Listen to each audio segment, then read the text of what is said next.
we've decided to run to our used bookstore. So I have quite a stack of books to get rid of. So I'm hoping to have a good little chunk of change to spend there. These first few are books that I ended up with duplicates of for varying reasons. So I have A Tree Grows in Brooklyn, The Secret Life of Bees, Mama Day, and The Bees. And then this next one was a DNF. That was Fates and Furies by Lauren Groff. We have a couple short story collections I didn't enjoy. So The Doll's Alphabet and Flamingo Land. And then the infamous essay collection, The Sunshine State. I'm having like cover attachments with this because I still love the cover, but I didn't really enjoy the essays all that much. And then this is one of the 85-cent books that I had on my TBR for a while, and then I saw some people read it and either DNF it or and yeah, I'm not really attached to it. And also I didn't notice it's got a Target banner, and I don't know, that makes the cover less classy for me. Shallow. I lost interest in it, to be quite honest. And then The Awakening, which was good, but I just don't feel the desire to keep. It wasn't great for me. And Enrique's Journey, this was a nonfiction that I appreciated reading, but again, I just don't feel compelled to keep it. Counting by Sevens, this was a middle grade that was very enjoyable, but I don't think I'm going to collect many middle grades, and I don't think it's one that my kids would end up reading if I take it to school. And again, Mosquito Land, the same thing. It's just, I liked it, but it's YA, and it's not a thing that I'm going to keep. This was, these last two are going to be like, oh, she's getting rid of that. But I'm doing is it Marie Kondo method? Something to that effect. Just doesn't spark joy in me. Station 11. And can you imagine someone else walking down the aisle and going, oh, and being so excited? So I'm sparking joy in other people's lives. I mean, it was good, but I just look at it and I'm just not compelled, you know?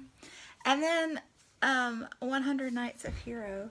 And again, this is super shallow, but my main issue with this book, besides the fact that the artwork is not my favorite, I don't like the size of it. It doesn't fit nicely. So, and I feel like I'm going to get big bucks for it. Yeah. So, off it goes. This is going to be exciting.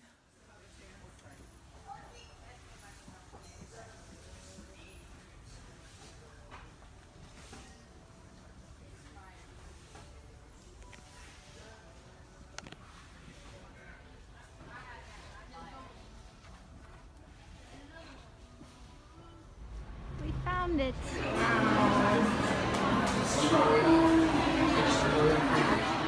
So I'm back from the big trip to McKay's used bookstore, and I think I did pretty well. I think I was fairly disciplined for once, sort of.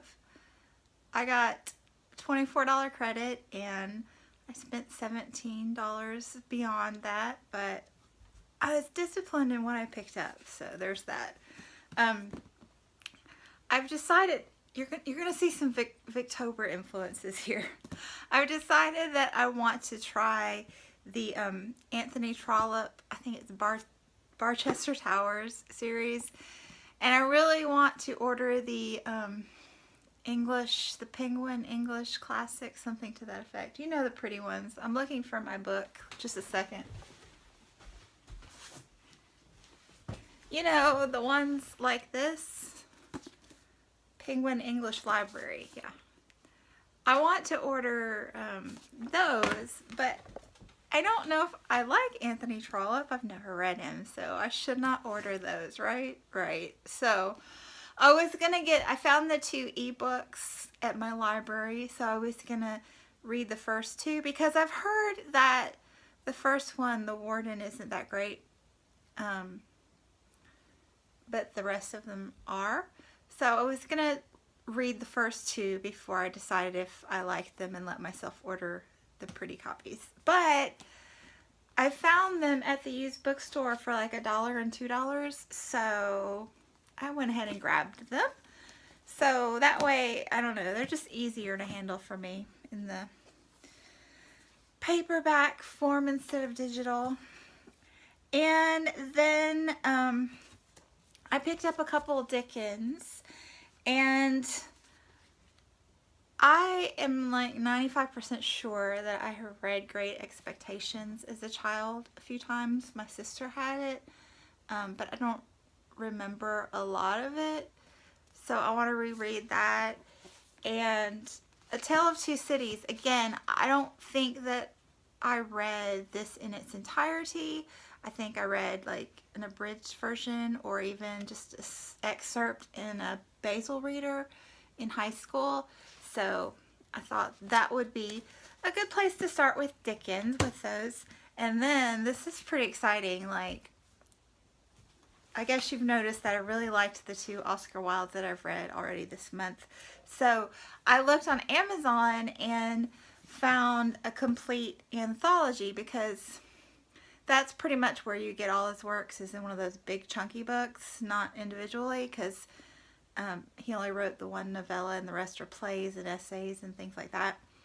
And so I priced it. It was $20, and I was probably going to get it. And I found it at the used bookstore for $3. So I am pretty stoked. It does have a cracked spine, but being such a big book, I imagine it's hard to not crack the spine. And look, it has pictures and things. Yay! So I was pretty stoked about that. And then, to see, those are pretty disciplined, right? And then I want to finish reading Steinbeck next year. So I found 3 more for that pursuit. So, and these are all Penguin, some Aqua edition. But anyway, I got The Moon Is Down, which I read this multiple times as a kid in high school. I don't know why, but it was in our library and I read it over and over. But The Pearl I have never read. Neither have I read A Log from the Sea of Cortez. So, excited about those. And then these last 2 are just more wild cards. I got Never Let Me Go by Kazuo Ishiguro. I think he's the one that just won the Nobel. I think. And I found this one for $3. So, yeah.